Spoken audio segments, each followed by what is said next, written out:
My name is Efren Salazar with the Wake Up Tech Solutions podcasting, and here's Ziggiz. Can you tell me a little bit more about your company? Hi, everybody. My name is Larry Switzer. I run sales for the Americas for Ziggiz. And what we have done is created a cyber data plane that allows companies to move from the integrated cyber search solutions to cyber analytics. So we built a solution on top of Databricks that allows us to automate all ingest. And then we can then route data via a very sophisticated semantic layer to where you want it to go. And it works such that no matter how many number of, let's say, for instance, you have Palo Alto checkpoints, different versions, it's just a firewall. It then will heal itself if there's any changes you make, so you get rid of the army of data engineer. We then will store the data natively in S3, compressed via RK. DARPA initially funded us to create this solution because nothing existed that allowed specifically healthcare initially to operate in this new environment of AI attacks. And then at the massive scale, upwards of petabytes of data we want to ingest. So the initial benchmark for us was about 25 times more efficient than any SIEM that exists. That includes cloud SIEMs. We do detections about 980 times faster because we do them on the stream. We can enhance data on the stream as well, geolocation, other things, threat identifications, etc. And obviously our storage is going to be a fraction of the cost of what anybody else does. So in essence, we set companies up in this new world of AI and able to ingest all the data, the large log sources, the use cases that they can't currently do because they can't afford to ingest that amount of data. And then build the use cases such as, I want to know what my assets are accurately. I'd like to know what my blast radius is if I have an intrusion. Who does it touch? So we do all the joints. We look at the toxic combinations. And then start writing maybe additional use cases that they couldn't do by leveraging Databricks, SQL, or Sigma to create additional things. They have an orderly way to move forward to cover their entire cyber estate, and then plug in different tools because since we are a bit on top of Databricks, Spark, we're Delta Share, so we're wide open. So you can plug and play. We have an ecosphere of partners we work with, like Alpha Level, that does very sophisticated detection engineering based on statistics and ML that you can just plug and play. So it allows you to quickly pilot POCs on additional solutions that you may want to leverage. You have full control of your data. You have one source of it. You can control who you share it to, all the users that can touch it. You can take those permissions away. So we check all the boxes at massive scale, petabytes. That a lot of people approached it from, like I said initially, a cyber search world. Everything was based on a search methodology. You're searching for something. So everybody took that approach and used that compute that's associated with that. For instance, like Google runs BigQuery. BigQuery does not run ML at massive scale very well. It's highly inefficient. Splunk was created before the iPhone. So nobody envisioned this type of data flow with all the different sources and types of logs that you have, and then enabled to do pure analytics. So everybody is chasing that search technology instead of coming at it purely from an analytics perspective. So there's people that do pieces of what we do.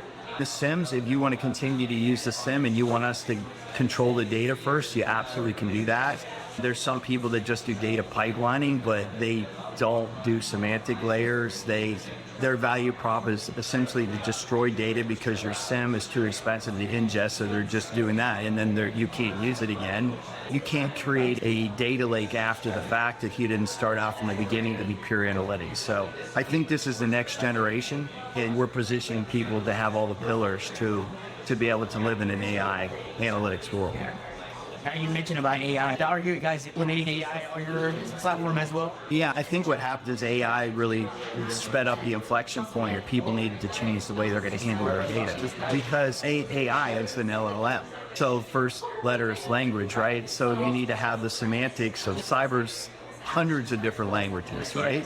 So we create that semantic layer of language that then the AI can interact with. And also gives you security around what data you want to give it access to and be able to net access away from one source of the truth without copying. And I hear a customer say, I've got data puddles everywhere. And not one is really the source of truth. In that perspective, you guys are utilizing AI platform and everything else. And what would you see the future of AI from your perspective? I think that The use cases, obviously there's use cases that are coming out that people hear a lot about, automating functions. Maybe some of it's low value human function, which makes a lot of sense. But I think it's just going to continue forward, especially be driven more from the adversarial point of view, because they will use it. They only have to be successful once to get in. So we have to be able to combat that in layers. And it's really important. The only way you can do that is via analytics, because you need to look at people get in via spear phishing, the impersonation of identities. And so you have to look for behaviors that don't fit what you'd expect. And then use the automation to bubble that up so that you still have humans in the loop that have to do analytics, but you're giving them all the information and they know they have all the information in order to deal with an intrusion. And that's another really important part, because with current architectures, they're really never quite sure, do I have it? I see. And for this company, what do you think, what type of clientele would you guys have? Do you guys offer to small companies, small business, medium business, or the whole enterprise? I think it's more of the amount of data that they're trying to deal with. Typically, we're seeing above 5 terabytes. People are becoming very interested in this, but we're talking to companies that hundreds of terabytes that they have no way to manage. And we find many of them have a lot of their estates not even covered because they can't get the data to one place, and they've had different pools, and they may do endpoint separate from a SIEM, and they don't ingest endpoint data to the SIEM, or they'll just send alerts from the endpoint to the SIEM, and they've bubblegum and bailing wire all together. But there's small companies that have a lot of data too that want to get control. But the way that we've written it's highly efficient, so it changes that price paradigm. Because remember, we were initially funded to help nonprofit hospitals, and we do nonprofit hospitals at our cost. So we're working with MD Anderson at the CISO level to basically go in and say, let's change the whole price model and how you're addressing. So we're significantly less than any other architecture that's out there because of our Spark underlying. You're talking about hospitals as well. Let's get a little bit deeper into that.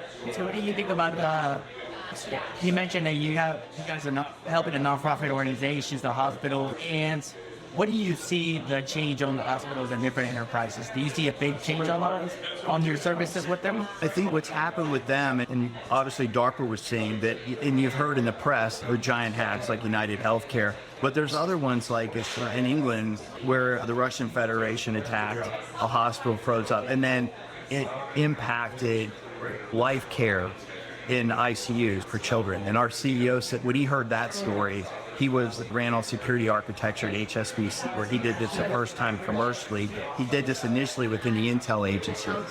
So it came from that. So DARPA came to him because they knew who he was and said, can you help us? Because these hospitals aren't going to be able, they can't hire the people, they can't spend the money, they don't have the infrastructure. Can you help us? Because it's now impacting lives.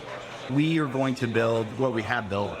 And it's also multi-tenant, so if hospital organizations want to come together and have one tool that allows one organization to perhaps run an MSSP for them, or one organization offer it to the others, kind of parent-child, they'll be able to do that. So we're bringing all the best and brightest of capabilities of cyber to them without them having to have all the people and infrastructure and able to do it. So we will significantly impact their cost structure. Yeah, I think we're early. We just raised our Series A. DARPA continues to fund us. We're what in the government calls a Cyber Phase 2. So DARPA funds pilots that we do with the government under the understanding that organization then will fund the production version of it. They continue to fund us. We'll have FedRAMP High within the year. We just got more funding to do that. We're on Carousel contracts, so you can buy us now. So we're very easy to deal with on the government sector, and we can scale. We got a lot of details into it. What would you see? How do you see this company going in the future? Do you see you guys start moving forward for new changes, new implementation? What would you see? Yeah, so we're obviously targeted larger enterprises, highly regulated industries, healthcare. We're a couple big pharma companies, banks, insurance companies, but also other service providers like Big Five that may want to provide cyber data lakes to their customers, and they can write their content on top of us and then provide that. Because we can wedge in, we can be a white box to an MSSP. We have MSSP customers that we're replacing their very expensive and complicated elastic backends. So we'll morph and continue to grow, but Venture Guides just did our Series A. So I project massive growth, 300% plus growth per year for us. I think that we hear a lot more about us. Databricks also invested in us, obviously, because we're built on Ecosphere. They announced LakeWatch, and we're a big part of how you get data into LakeWatch and operate, and because we can turn on in days because of our ability to automate the ingest. Within 12 months, you'll be able to access us on AWS Marketplace, download your own version. So we're going to make it very easy for whatever size you are, because it'll just be a product, click down, and boom, you've got a data pipeline. So we see a promising future. Absolutely. I think this is a massive space that can be addressed. And like I said, we're not saying replace your SIEM right now, but you have all your choices open. You do not have to buy one platform that covers your endpoint, firewalls, SIEM, because you need to get to a common data model to run ML. That's like antiquated thinking. That's crazy. You should deal with your data first and then pick what you want. You want CrowdStrike in the endpoint, then use it. If you want to use some other SIEM or some advanced tools, if you want to plug in some of the latest and greatest AI detection engineering on top of it, you've got to be able to feed the data. We can do that. So I think this is going to open the door for a massive change in cyber without people saying, well, I just see this thing going up every year, 10, 15%. It gets bigger and bigger. And feels like I'm becoming more and more beholden to the same vendor, and I'm getting locked in. And that's not really where cyber people want to be. So I think we give a very real alternative to that with some super smart people here. That, as I said, we're funded by DARPA. Our CEO was doctor in ML AI, ran all this at HSBC, the Intel agencies, and then the entire Ecosphere brought with him as well. And then all the advisors and relationships we have. You can check us out if you see it. We're in RSA. What do you think of RSA today? How things I think RSA 2026. What was a big change for you? And how do you like this? It's amazing. And being in San Francisco, and you don't see, I'm from back east, you don't see the Waymo cars and all the crazy. There's a lot of cool stuff here. There's a lot of really smart people here, robots and all kinds of cool stuff. And that's fun, because that's the fun part of it. Everybody wants to see what's in the future. And I think San Francisco's done an amazing job hosting RSA. And I was very pleasantly surprised based on some of the things that I've heard in the past and have been here before. So I think that's great. But I think that the future, we just scratched the surface in AI. I see it like when the internet came out in 2000, and then this big hype, and then it drops, and then it settles, and then it just takes off. I think we're still a little bit in the hype cycle. There's some really good uses for AI, but I think the future's wide open, and it just takes very creative people. People's jobs aren't going away. They just have to be more creative on the use of technology. We have a technology that we really don't quite know how to use yet. I heard someone talk about, like, when the computer first came out, people didn't really know, they didn't have the programming in order to take full advantage of the compute. And then it caught up. So it takes a while. So I think part of that's happening now, where people are starting to write the programming of AI that can take advantage of this compute. So I'm really excited. I think there's going to be some really cool stuff. And I look at my grandfather, who was born in the same house in Western Pennsylvania. The only time he left was to fight World War II. He came home, and I saw pictures. He literally rode with a horse and sold eggs in town on a cart.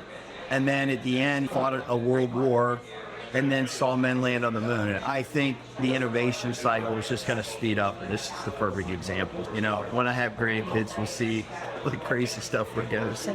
I'll do agree on that. That is something that I love about technology really moving so fast. Like, especially with now the AI's coming up, it's so expedited. Yeah, would you have thought 5 years ago you'd look out and see a pack of automated cars and they'll be in them? And you're just amazed watching how they navigate the streets and go around people. And to me, like in traffic, how they can let people cross in the street. And when you ride in them, they're actually way smoother than a human drive. They're more consistent. It's not the stop start. And you literally, I thought I feel more comfortable than with an Uber driver, because I trust the computer's analytics and its decision making based on all the data that it has and where it is, more than I do a person that I don't know. So you would never, 5 years ago, never thought of that. And that's a perfect example. Yeah, and someone needs to handle all that data on the back end. I know you mentioned about the AIs and moving transitioning to different roles and being more creative about it. I know this has been a topic for a lot of people in the industry. What do you think about AI running jobs or AI jobs or AI doing different jobs? I think that AI it's automation. We've been through mechanical automation. It's just automation that we have the compute in order to automate a mundane task. And I think that's a good thing because there's critical technology and educated resources to be used in other areas. We're hearing like we don't have enough technically trained people. So people, I think, there's disruption because people were doing one thing and now they have to do another, but they were smart. They were doing what they were doing. They just need to move on. And that's the nature of technology. You constantly evolve. And if people decide they don't want to evolve, then you stay where you are. So I think that it'll create just more and more opportunities. And I like the fact that it makes people be more critical thinkers because in order to use an LLM, you have to know the questions to ask, right? People are doing all the work and feeding it data models, and there's that whole piece. How do I make that better? But to really use it, you need to be able to think critically. So what questions? Because I'll sit in a meeting, you watch one person structure something from AI very quickly, and then somebody do something totally different. And one's a way better product, and they use the same exact tool and had the same exact data, but they asked it different questions. That technology, how things are moving forward. What crazy things have you seen here in RSA? I know you mentioned about the cars, you mentioned about the technology, the robot, There's a lot of cool things that people are doing around AI, around. They're obviously penetrating. Fantastic. That's really great. I think there's a lot of confusion as to how AI can be used effectively.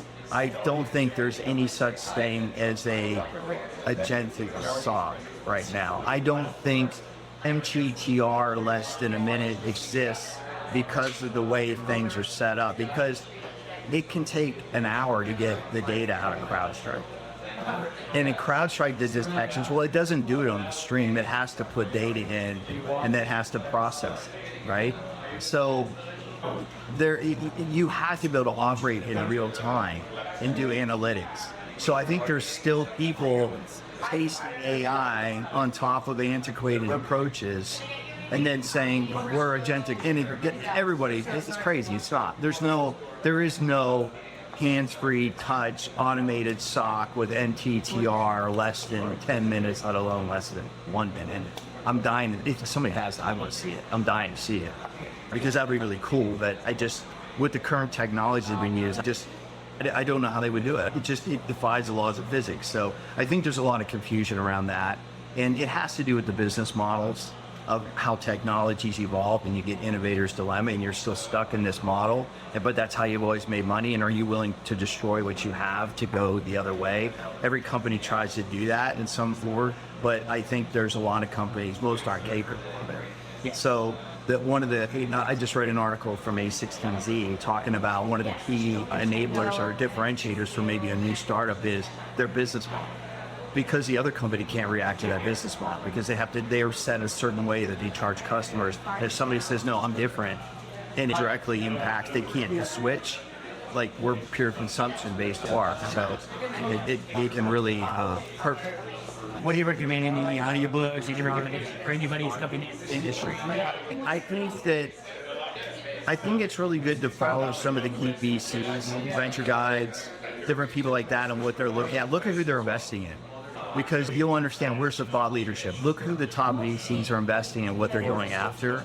And then there's obviously leaders, Palo Alto's, CrowdStrike, people like that, Zscaler. You can read like what they're doing and things like that. But I think you got to find people that are experts in certain areas that have done it.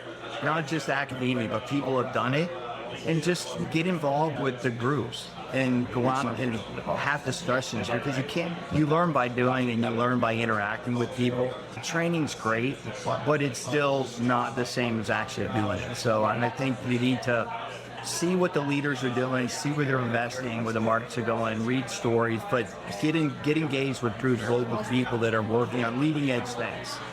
and just keep at it. Don't be discouraged, because I always say in life, a baseball player can hit 300 as a superstar. So life is about what you do when you fail, right? Humans were deserved to be uncomfortable. I think we were designed to be uncomfortable, because when we're uncomfortable, we evolve and we innovate. So be comfortable with being uncomfortable. So always challenge yourself. So how can they find you? You can find me Ziggiz, Larry.Switzer at Ziggiz.ai. We've got the cool business cards. So you can find me at Ziggiz. How'd you hear about me? How'd you get that? Find Oh, no, I saw you here at RSA and interacted with some cool people, and I just wanted to say hi.